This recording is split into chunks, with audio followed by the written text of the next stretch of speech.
কীর্তন সব গ্রন্থ থেকে পাঠ। আর একটু কাছে নামায়। যদি সাধনায় উন্নতি লাভ করতে চাও তবে কপটতা ত্যাগ করো। কপট ব্যক্তি অন্যের নিকট সুখ্যাতির আশায় নিজেকে নিজেই প্রবঞ্চনা করে। অল্প বিশ্বাসের জন্য অন্যের প্রকৃত দান হতেও বঞ্চিত হয়। তুমি লাভ গল্প করো, কিন্তু প্রকৃত উন্নতি না হলে তুমি প্রকৃত আনন্দ কখনো লাভ করতে পারবে না। কপটাশয়ের মুখের কথার সঙ্গে অন্তরের ভাব বিকশিত হয় না, তাই আনন্দের কথাতেও মুখে নিরসতার চিহ্ন দৃষ্ট হয়। কারণ মুখ খুললে কি হয়, হৃদয়ের ভাবের স্ফূর্তি হয় না। অমৃতময় বাড়ি কপটের নিকট তিক্ত লবণময়, তীরে জড়ায় তার তৃষ্ণা নিবারিত হয় না। সরল ব্যক্তি উচ্চ দৃষ্টি সম্পন্ন চাতকের মতো, কপটি নিম্ন দৃষ্টি সম্পন্ন শকুনের মতো। ছোট হও কিন্তু লক্ষ্য উচ্চ হোক, বড় এবং উচ্চ হয়ে নিম্ন দৃষ্টি সম্পন্ন শকুনের মতো হওয়ায় লাভ কি? কপট হয়েও না, নিজের ঠকো না, আর অপরকেও ঠকিও না। রাজনীতির গ্রন্থ হইতে কিছু অংশ পাঠ করছি। সেবাই লোক আর একটু মাইকটা মুখের কাছে। মানে শ্রী, আর এই শ্রী কথা আসিয়াছে সেবা করা হইতে। তুমি যথোপযুক্তভাবে তোমার সংসার ও সংসারের পারিপার্শ্বিকে যেখানে যতটা সম্ভব বাক্য ব্যবহার, সহানুভূতি, সাহায্য দ্বারা অন্যের অবিরোধভাবে মঙ্গল করিতে চেষ্টা করিও। তোমার লক্ষ্মী আখ্যা খ্যাতিমণ্ডিত হইবে। দেখিও বাণী সংখ্যা 45।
परम पूज्य पाद श्री श्री बरदार चरणे जानाई সকল प्रणाम। परम पूज्य पाद श्री श्री आचार्य देवेर चरणे जानाई সকল प्रणाम। उपस्थित সকলকে জানাই আন্তরিক জয় গুরু। আজকে আমরা দুই বোনের বাড়ি মিলিত হয়েছে মাতৃ সম্মেলনে। তার কেন্দ্রে রয়েছে আমাদের শ্রী শ্রী লক্ষ্মী মা বড় মায়ের জন্মমাস। সেই জন্মমাসকে উপলক্ষ করে আমরা এই যে সকল মায়েরা ছুটে আসছি তার নামগান করবার জন্য। তাকে ধন্য আমরা করতে পারি না, তিনি আমাদের ধন্য করেন। আমরা কিন্তু তাকে ধন্য করতে পারি না। আমরা কিন্তু আমরা ঠাকুরকে ধন্য করছি, কিন্তু আমরা ধন্য করতে পারি না। তিনি আমাদের ধন্য করে, আমাদের বাঁচা বাড়ার পথ দেখান। তাই আমরা মিলিত হয়ে গান কীর্তন শোনা, খুব সুন্দর সুন্দর গান হলো। আমাদের নিয়ম অনুযায়ী এখন কথা কীর্তন হবে। কথা কীর্তনের শুরুতে এইবারই মামনি অনুষ্কা আমাদের সামনে কিছু তার কথা বলবে, ঠাকুরের কথা বলবে। ঠাকুরের চরণে জানায় শত কোটি কোটি প্রণাম। পরমারাধ্যা জগজ্জননী শ্রী শ্রী বর্মার চরণে জানায় শত কোটি কোটি প্রণাম। পরম পূজ্য পাদ শ্রী শ্রী বরদা ও পরম পূজ্য পাদ শ্রী শ্রী আচার্য দেবের চরণে জানায় শত কোটি কোটি প্রণাম। উপস্থিত সকল মায়েকে জানায় আমার দানন্দিত জয় জগন্নাথ। মাইকটা আরো কাছে নে। আজকে আমার আলোচ্য বিষয় হলো ভারতের অবনতি ঠিক কখন থেকে শুরু হয়েছে এবং এর মূল কারণ। এই বিষয়টি আমরা যতই গভীরভাবে উপলব্ধি করতে পারবো ততই আমাদের ভবিষ্যৎ নির্মাণের সাহায্য হবে। শ্রী শ্রী ঠাকুর এই প্রসঙ্গে অত্যন্ত স্পষ্ট ও দূরদর্শী একটি বক্তব্য রেখেছেন। তিনি বলেছেন, ভারতের অবনতি তখন থেকেই আরম্ভ হয়েছে যখন থেকে ভারতবাসীর কাছে অমূর্ত ভগবান অসীম হয়ে উঠেছে। ঋষির বাদ দিয়ে ঋষিবাদের উপাসনা আরম্ভ হয়েছে। মর্ম হচ্ছে যে একদা যখন ভারতীয় সমাজে ঈশ্বরকে একটি জীবন্ত রূপে ভাবা হতো, একজন গুরু, একজন পথপ্রদর্শক, একজন আদর্শবান চরিত্র হিসেবে তাকে ধরা হতো, যাকে সামনে রেখে মানুষ নিজেদের জীবনের লক্ষ্য স্থির করত। ঈশ্বর তখন শুধু দর্শনের বিষয় ছিলেন না, বরং একজন জীবন্ত অনুপ্রেরণা ছিলেন মানুষের জীবনে। কিন্তু কালের প্রবাহে এই সম্পর্ক ধীরে ধীরে বিচ্ছিন্ন হতে থাকলো। ভগবান ক্রমে হয়ে উঠলেন অসীম অদৃশ্য এক তত্ত্ব, আর এই ধারণার ফলে মানুষ বাস্তব জীবনের ঈশ্বর অনুভূতি হারিয়ে ফেলল। সকলে ভুলে যেতে লাগলো যে ভগবান বা ঈশ্বর হলেন জীবন্ত সচ্চিদানন্দ, চেতন ও সদা গতিশীল এক সত্তা। ক্রমে ভগবানকে অনুভব করা এবং শ্রদ্ধা ও অনুরাগ দিয়ে তার প্রতি আত্মনিবেদন করার বদলে শুরু হলো এক ধরনের দর্শনগত, তাত্ত্বিক ও খণ্ডিত ভাবনা, যাতে ধর্ম হয়ে উঠল শুষ্ক এবং জীবনের সঙ্গে বিচ্ছিন্ন। এই বিচ্ছিন্নতা সমাজকে ভেঙে দিল, জাতিকে দুর্বল করে দিল, সমাজের মানুষ হারালো জীবনের লক্ষ্য ও আদর্শের পথপ্রদর্শন। যখনই আমরা ভগবানকে অস্পৃশ্য, অচেনা, অনুপস্থিত করে ফেলি, তখনই আমাদের জীবনের কেন্দ্রে একটি শূন্যতার সৃষ্টি হয়। আর এই শূন্যতার মধ্যে প্রবেশ করে বিভ্রান্তি, সংকট ও অবনতি। শ্রী ঠাকুর মনে করতেন, ভক্তি যদি জীবন্ত মানুষের মহান চরিত্রের সদ্গুরুর মাঝে কেন্দ্রীভূত হয়, তবেই প্রকৃত আত্মোন্নতি সম্ভব। ভারতবর্ষের অতীত গৌরব ছিল তার আধ্যাত্মিকতা, মানবতাবাদ ও বাস্তবধর্মী জীবন চর্চা। কিন্তু যখন সেই জীবন্ত ভাবনার জায়গায় কেবল রীতিনীতির উপাসনা এলো, তখন মানুষ নিজের জীবনের দায়িত্ব ঈশ্বরের নামে অন্যের উপর ঠেলে দিতে শিখল। আত্মোন্নয়ন তো থেমেই গেল, পাশাপাশি সমাজে গোড়ামি, কুসংস্কার ও বিভ্রান্তির সৃষ্টি হলো। আজকের দিনে আমরা দেখতে পাই আমাদের সমাজে অনেকে ধর্ম পালন করে, কিন্তু সেই ধর্ম পালনে নেই প্রাণ, নেই অনুভূতি, নেই দায়িত্ব। এই উপাসনা যেন নিছক একটি রীতির পরিণতি, সেখানে ঈশ্বর নেই, আছে শুধু সরকারহীন ভক্তি ও অর্থহীন নিয়মাবলী। শ্রী ঠাকুরের এই বাণী আমাদের স্মরণ করিয়ে দেয়, ঈশ্বরকে শুধু দর্শনের মধ্যে খুঁজলে চলবে না, তাকে জীবনের মধ্যে খুঁজতে হবে, হৃদয়ের গভীরে স্থান দিতে হবে, আপন করে নিতে হবে। একজন জীবন্ত পুরুষোত্তমের প্রতি যদি আমরা শ্রদ্ধাশীল হই, তার আদর্শকে গ্রহণ করি, তবেই জাতি আবার উন্নতির পথে ফিরতে পারবে।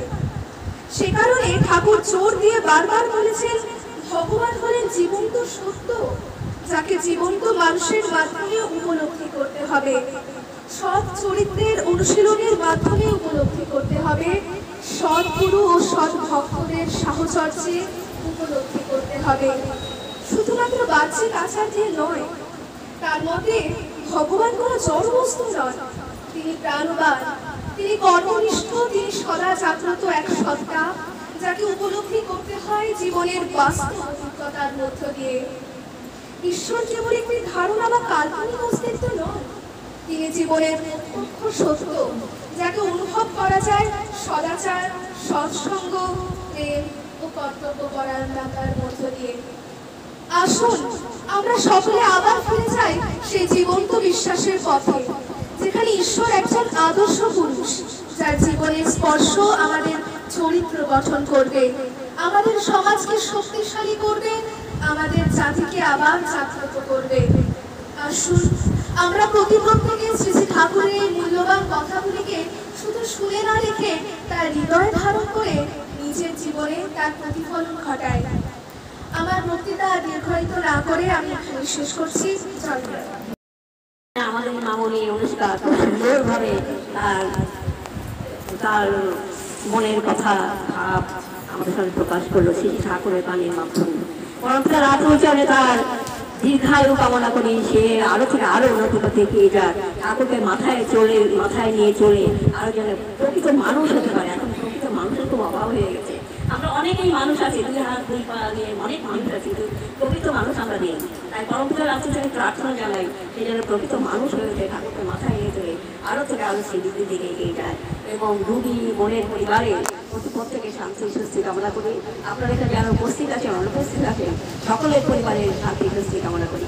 এখন আমাদের সামনে ঠাকুরের কথা পরিবেশন করবেন, আমাদের গান শুনিয়ে তো ভরিয়ে রাখেন, এবার আমাদের কথা শুনিয়ে ভরিয়ে রাখবেন আমাদের বুলাবুলা।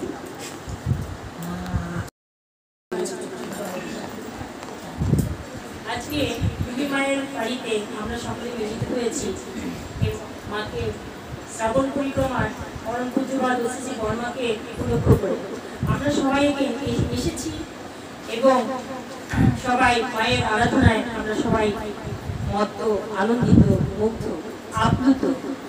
বিশেষ করে একটু আগে আমার ছোট্ট মাটিটা বলে গেল, যে সুন্দর ভাবেও বলল, আমি তো মুগ্ধ হয়ে শুনছিলাম ওর কথাগুলো।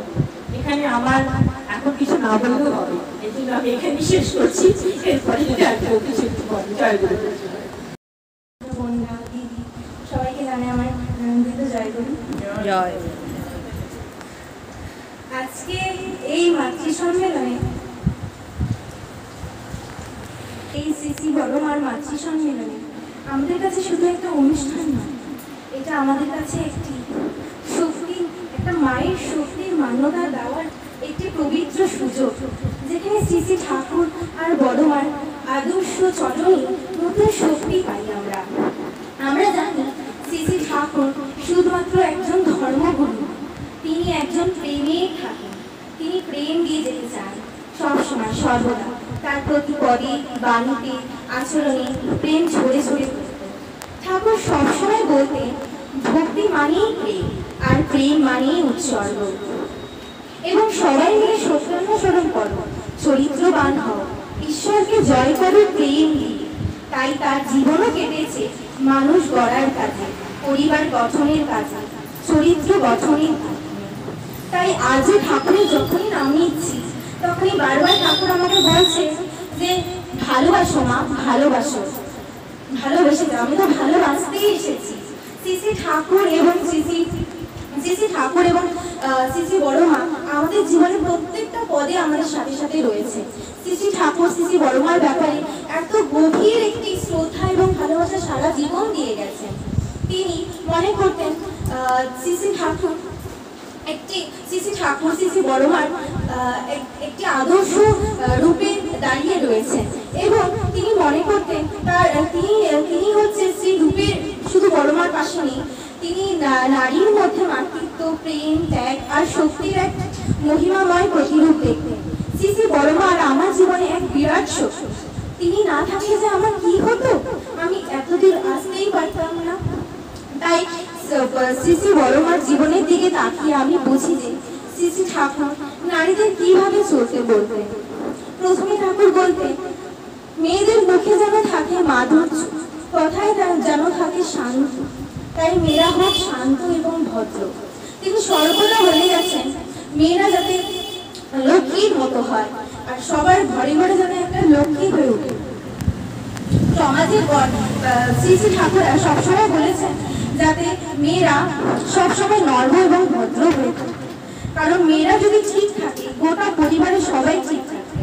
এই ছোট্ট ছোট্ট সুন্দর গল্পগুলি ঠাকুর অনেক সুন্দর করে বলে দিয়েছেন, যাতে আমরা শ্রী বড়মার মতো সুন্দর এবং আদর্শ হয়ে উঠতে পারি।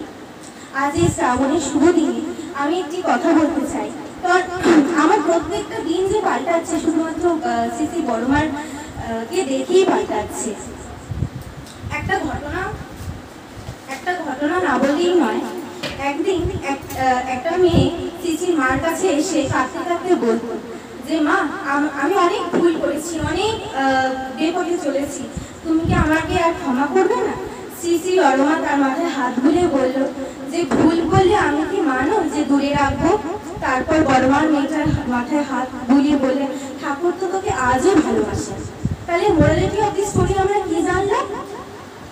আমরা অনেক সময় জীবনে যাত্রার ভুল পথে এগিয়ে যাই, কিন্তু শ্রী ঠাকুর এবং শ্রী বড়মা আমাদেরকে সবসময়, মানে শুধুমাত্র পথ না, শুধু যে পথ দেখাবে তা নয়, আমাদের জন্য অপেক্ষাও করে। কারণ আমরা যে সুন্দর একটি পথ তাদের বুঝানো এবং দেখিয়ে দেওয়া, সেই পথটা যাতে খুঁজে পাই। আমার আজও মনে আছে যেদিন শ্রী শ্রী অবিন দাদা, পূজনীয় অবিন দাদা এসেছিলেন জলপাইগুড়িতে, তার চোখে কথায় মুখে ঠাকুরের ভালোবাসা এমন দেখেছিলাম। সবাই আজকাল ব্যস্ততার জীবনে সবাই ঠাকুরকে হারিয়ে ফেলছিল ভিড়ের মধ্যে। তিনি ডিপি বক্সটা এনে সবাইকে একসাথে ঠাকুরের কাছে এনে দিয়েছিল। এই ডিপি বক্সটা তারই কাজ, এবং আমি সেখান থেকে অনেক অনুপ্রাণিত হয়ে ঠাকুরের এই ভালোবাসাটা গ্রহণ করেছিলাম। আমি মনে করছিলাম, ঠিক করে নিয়েছিলাম যে এখন থেকে আমি ঠাকুরের পথে যাব, এবং দীক্ষা গ্রহণ করেছিলাম ওনার নিবেদন। আমি আজও বলতে গেলে কাঁপে যে আমি শুধু ঠাকুরকে বিশ্বাস করিনি, ঠাকুরকে আমি পেয়েছি। আমি মন খারাপেও ওনাকে পেয়েছি, দুঃখেও ওনাকে পেয়েছি। আমি শুধু মনে করি যে তিনি আমাকে বিপদের সবসময় রাস্তা করে দিয়েছিল। ওনার মধুর যে বীজ নাম, এতে যে কি শক্তি, কি মায়া। শুধুমাত্র আমরা এখানে সবাই যে বসে আছি, সবাই দীক্ষিতা মা যারা আছেন সবাই জানে সেটা। আমি আর আমার মা আলাদা, আমি আর আমার মা বাবা সবাই, মানে আমি আমার মার সাথে থাকছি, আমার মা বাবা হচ্ছে আলাদা থাকে। আমি ছোটবেলা থেকে সেই বাবার ভালোবাসাটা পাইনি, কখনো পাইনি। কারণ আমার বন্ধুদের দেখে আমি সবসময় আমি দেখতাম সবসময় অনেকটা কষ্ট হতো। কারণ সবার বাবা আর মা একসাথে যেত, আমি দেখে শুধু খুব কষ্ট পেতাম যে আমার যদি এরকম একটা বাবা থাকতো, আমি আমার ছোট ছোট আবদারগুলো আমি বাবাকে বলতে পারি। কিন্তু যেদিন থেকে আমি আমার ঠাকুরকে ধরেছি, সেদিন থেকে আমি আমার জীবনে সব কিছু পেয়ে গেছি। কারণ ঠাকুর আমাকে বুঝে গেছে যে আমার ছোট্ট ছোট্ট না বলা কথা সব কিছু ঠাকুর বোঝেন। আমার মনে আছে একটা ইনসিডেন্ট।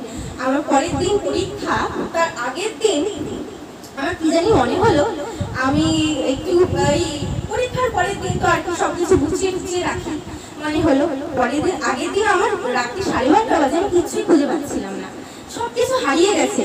আমি ঠাকুরকে জাস্ট একবার মিছলাম দিয়ে বলেছি, ঠাকুর তুমি পরের দিন সব ঠিক করে দিও প্লিজ। আমার পরের দিন সকালে একদম এক্সাম ছিল।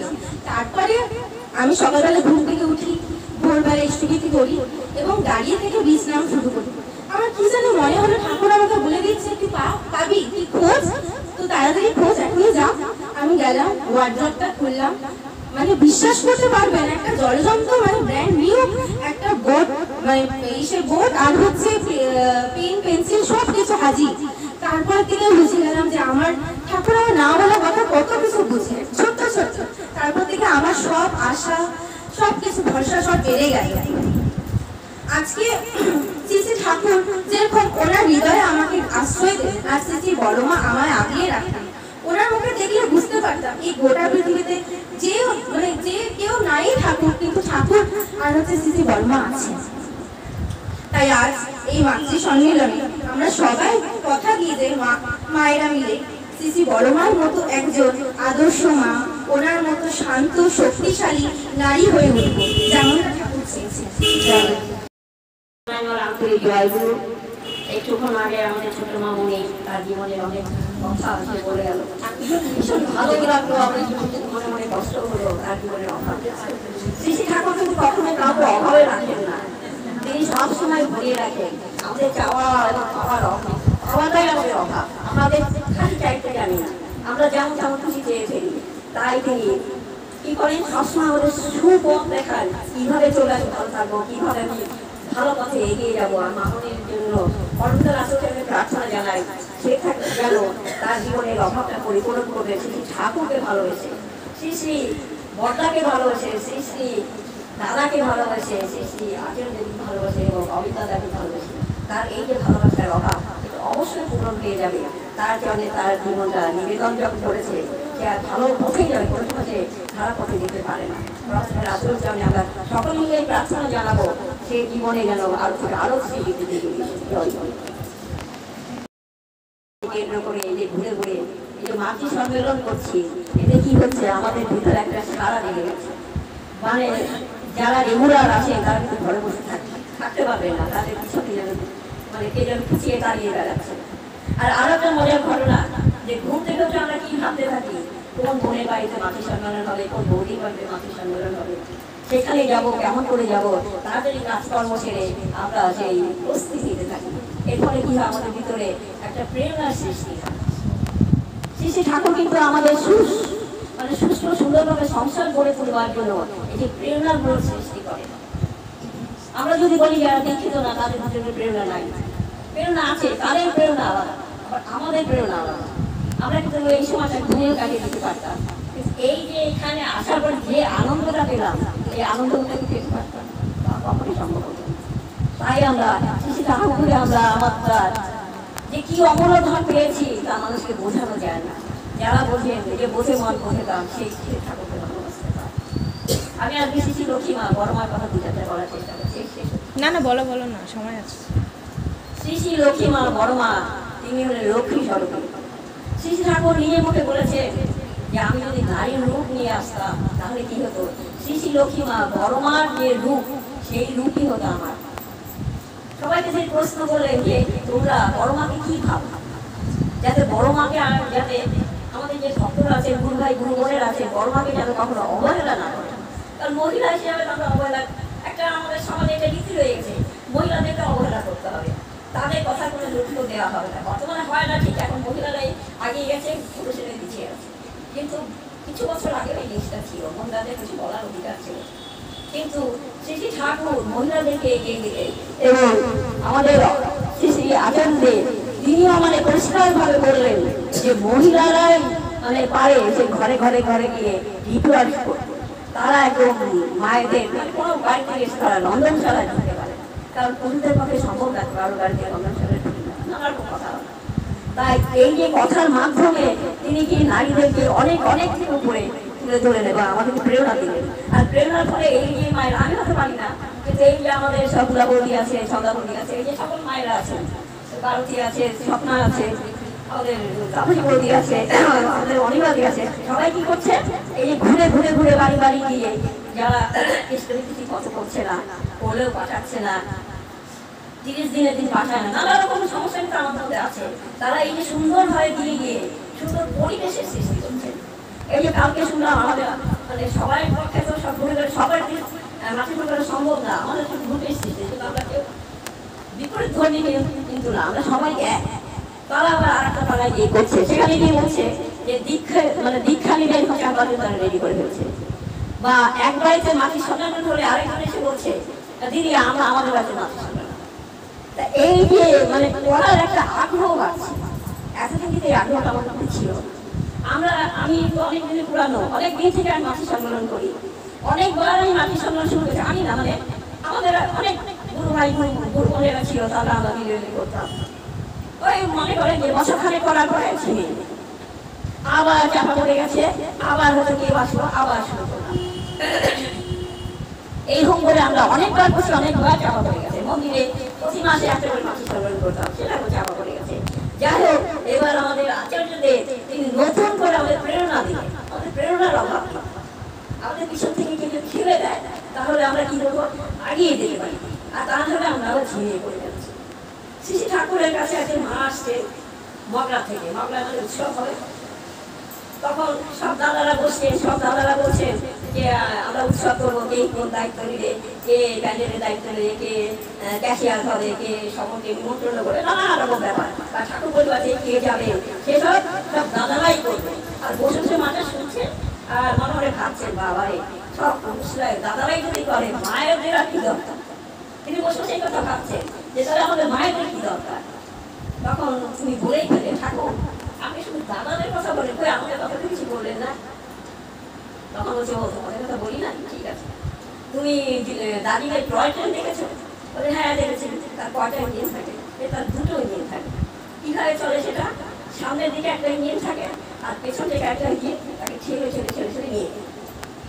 তবে দেখো যে সামনের ইঞ্জিন হচ্ছে ঠাকুরের জন্য, বা যে যে গুরুদেবের দীক্ষিত হন না কেন সেই গুরুদেবই হচ্ছে সেই ইঞ্জিনের চালক, আর পেছনে যে প্রেরণা দিচ্ছে সে হচ্ছে মায়ের, আর মাঝখানে যে বগিগুলো রয়েছে সেগুলো হচ্ছে দাদার মায়েরা যদি দাদাকে প্রেরণা না দেয় দাদার ছিনিয়ে পড়ে। এই যে নীতিদার বাড়িতে যদি এই বৌদি প্রেরণা না দেয়, আমার চাল লাগে, দাম লাগে, নুন লাগে, এই করে করে তাকে ঘরের মধ্যে আটকে রাখে, কি হবে? কাজে হচ্ছে না। কারণ আমার বাবা জীবনকে আমি দেখেছি,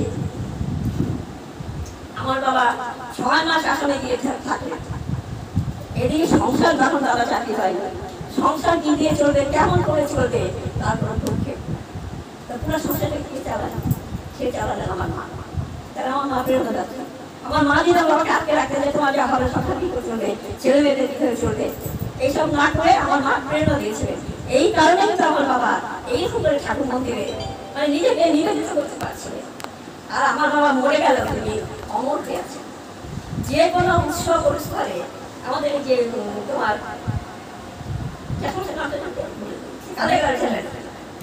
আমার বাবা এরকম অন্ত কাকু এরকম অনেক কীর্তি দাদা আছেন, তারা একটু অমর হয়ে আছে।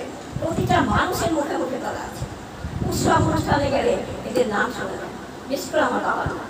মানে কোনো একটা উৎসব মানে খুব কম উৎসবে আমার বাবার নাম উচ্চারণ হয় না। তাহলে কি হলে অমর হয়ে আছে। তা আমরা তেমনি করে যদি ঠাকুরকে ভালোবাসতে পারি, তার মতে মতে চলতে পারি, তাহলে কি আমরা অমর হয়ে থাকবো। আর জীবিত থাকাটাই কিন্তু অমর না। আজ রবীন্দ্রনাথ ঠাকুর কেমন করে আছেন, স্বামী বিবেকানন্দ কেমন করে আছেন, কিন্তু তারা নেই। তাদের যে কর্মকাণ্ড আমাদেরকে প্রেরণা দেয়, তাদের কর্মকাণ্ডে আমাদেরকে প্রেরণা দেয়। যুব সমাজের একটা মানে জ্বলন্ত উদাহরণ হচ্ছে স্বামী বিবেকানন্দ। অনেকেই কিন্তু স্বামী বিবেকানন্দকে গুরু হয়ে মানে, কারণ তার যে আদর্শগুলো আছে, তিনি যেইভাবে চলতে বলছেন ছেলেদেরকে, যুব সমাজকে, তারা যদি সত্যি সত্যি সেভাবে চলতো, তাহলে কিন্তু সমাজে আজকে এই পরিস্থিতি। আমার বাবা বলতেন যে মানুষের কি যুবকদের কি প্রয়োজন, মাথা থাকে ঠান্ডা, শরীরে রক্ত থাকে গরম। আর এখন কি উল্টে গেছে, মাথা হয়ে গেছে গরম, শরীরে রক্ত হয়ে গেছে ঠান্ডা। এই ঠান্ডা হওয়ার ফলে কি হচ্ছে, আমাদের যে ব্রেন কাজ করছে না, মাথাটা ঠান্ডা হয়ে বসে আছে। আর শরীরে রক্ত গরম হওয়াতে একটা কথা কেউ যদি বলে ফোঁস করে, আমরা সবাই মধ্যে ফোঁস করে বলি, আমরা উঠি, ছেলেরাও উঠে, সবাই উঠি। এর ফলে ওই যে বিশৃঙ্খলার সৃষ্টি হচ্ছে। তাই যদি সে ঠাকুরের চলে দীক্ষা নিয়ে, তারা যে যজন যাজন ইষ্টপ্রীতি করে ব্যাপার সদাচার যদি পালন করে, তাহলে কি হবে, তারা একটা আদর্শ যুবক তৈরি হবে। এই যে কয়েকদিন আগে ছোট্ট ছোট ছেলেরা এই ঘর থেকে এসে পুরা উত্তরবঙ্গে চষে গেল, তাহলে কি প্রয়োজন ছিল? কোনো প্রয়োজন ছিল না। বাইরে থেকে খাওয়া দাওয়া করতো, আড্ডা মারতো, লাফা করে ঘুরে বেড়াচ্ছে, তাদের দিন কাটতে পারতো। তারা কি তার সেটা করলো না। কত কষ্ট করে এই পুরা উত্তরবঙ্গটাকে ঘুরে তারপরে কি হলো, মানুষকে প্রেরণা দিয়ে গেছে। জিপি ওয়ার্কের জন্য এই যে মায়েরা ছুটে বেড়াচ্ছে, জিপি ওয়ার্কের জন্য আমাদের দাদারা ভাইয়েরা সবাই ছুটে ছুটে বেড়াচ্ছে। তারা যদি এই প্রেরণা না দিতে, তাহলে কি হতো, তারা কিন্তু এগিয়ে যেতে পারতো না। তাই শ্রী শ্রী ঠাকুর হলো আমাদের মহান গুরু এবং প্রধান শিক্ষক। তিনি আমাদের শিক্ষা দেবার জন্য আসেন। তার মতে মতে চলে আমরা যেন আরো থেকে আরো সেই দিকে এগিয়ে যেতে পারি। আপনাদের প্রতি প্রত্যেকের শান্তি সুস্থি কামনা করে আমার কথা এখানেই শেষ করলাম। রুগীর পরিবারে, সকলের পরিবারে শান্তি সুস্থি কামনা করি। সকলকে আনন্দিত।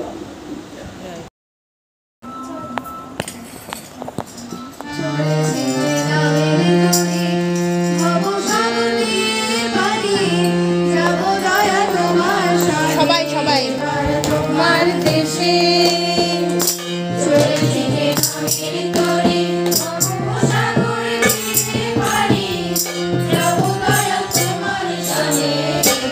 তোমার দেশে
वन्दे पुरुषोत्तमं वन्दे पुरुषोत्तमं वन्दे पुरुषोत्तमं वन्दे पुरुषोत्तमं वन्दे पुरुषोत्तमं वन्दे पुरुषोत्तमं परम प्रेममय श्री श्री ठाकुर अनुकूल चंद्र जी की जय। परम प्रेममय श्री श्री ठाकुर अनुकूल चंद्र जी की जय। परम प्रेममय श्री श्री ठाकुर अनुकूल चंद्र जी की जय। परमाराध्या जगत जननी श्री श्री बड़मा की जय। परमाराध्या जगत जननी श्री श्री बड़मा की जय। परमाराध्या जगत जननी श्री श्री बड़मा की जय। परम पूज्य पाद श्री श्री वरदा की जय। परम पूज्य पाद श्री श्री वरदा की जय। परम पूज्य पाद श्री श्री वरदा की जय। परम पूज्य पाद श्री श्री आचार्य देव की जय। परम पूज्य पाद श्री श्री आचार्य देव की जय। परम पूज्य पाद श्री श्री आचार्य देव की जय। सत्संग की जय। सत्संग की जय। सत्संग की जय। मातृ सम्मेलन की जय। मातृ सम्मेलन की जय। मातृ सम्मेलन की जय। वन्दे पुरुषोत्तमं वन्दे पुरुषोत्तमं वन्दे आर्यपितृ वन्दे आर्यपितृ वन्दे मातृवर्गं वन्दे मातृवर्गं वन्दे अहं कृष्णदेवतं वन्दे अहं कृष्णदेवतं वन्दे पुरुषोत्तमं वन्दे पुरुषोत्तमं वन्दे पुरुषोत्तमं वन्दे पुरुषोत्तमं वन्दे पुरुषोत्तमं वन्दे पुरुषोत्तमं परम प्रेममय श्री श्री ठाकुर अनुकूल चंद्र जी की जय। আপনারা সবাই জানেন জলপাইগুড়ি সৎসঙ্গ বিহার থেকে এখন আমরা মাতৃ সম্মেলন করছি, শ্রাবণ পরিক্রমা করছি। শুধু এক জায়গায় নয়, প্রত্যেক দিন একই দিনে একই সময় আমরা 2-3 জায়গায় করছি। এটা ছিল একটি মাতৃ সম্মেলন, আর এই হলো আরেকটি মাতৃ সম্মেলনের ফটো। কত সুন্দরভাবে মায়েরা দিকে দিকে আমরা ছড়িয়ে পড়েছি মাতৃ সম্মেলন করবার জন্যে। আপনারা এইভাবেই আপনাদের ভালোবাসা আশীর্বাদ আমাদের দেবেন, আমরা যেন দিনে দিনে আরও পারি, আরও ছড়িয়ে যেতে পারি। জয় গুরু।